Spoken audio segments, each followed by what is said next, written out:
Петрова Ирина, 14 лет. Алексей Кулаковский, Хамус.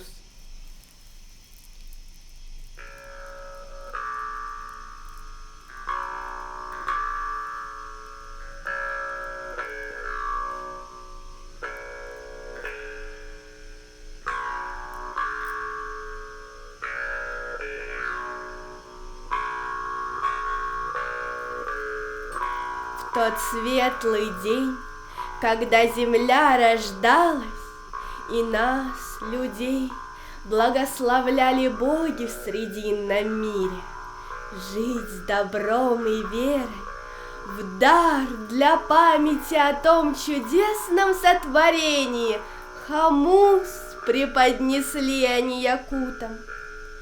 Стальной клинок, хранящий сотни звуков, заговорил на многих языках, и песни звонкие якутов озвучил в самых трепетных сердцах. И боги говорили в песнях с нами о том, какой любовью заклинали Хамус и закаляли словом.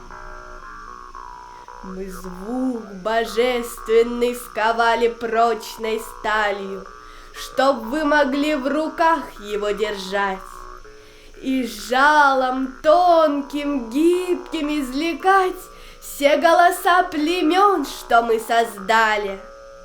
Певучими стихами разных стран мы наделили гордое творение и трели птиц, и крыльев их паренья хранит теперь стальной Хамуса стан. И сила в нем хранится непростая, беду и горе одолеет тот, кому послышится лишь песнь святая. Того Хамус за счастьем позовет. И дух светлее над тоскою в южной, и скорбь легка, когда Хамус поет, и в битве побеждает самый дружный, сплоченный песней славною народ. Любое дело спорится в руках, и благородно подступает старость, воспетые Хамусом на устах, божественно не знающих усталость.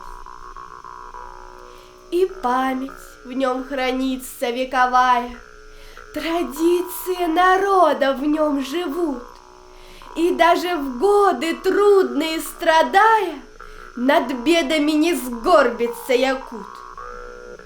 Он, словно гибкая струна Хамуса, звенящая морозной тетивой, подкрасться сможет тихо на камусах, лучами-стрелами повергнуть холод злой. Ютится век, всю жизнь не доедая, может умом вхереть и старость не нажить, но лишь Хамус и язычок заграет, якут поймет, что не с чего тужить. Так, песнею Хамуса скрасив ночи холодной, долгой и скупой зимы, оттает грусть печалью одинокой, разбудит утром радостью весны.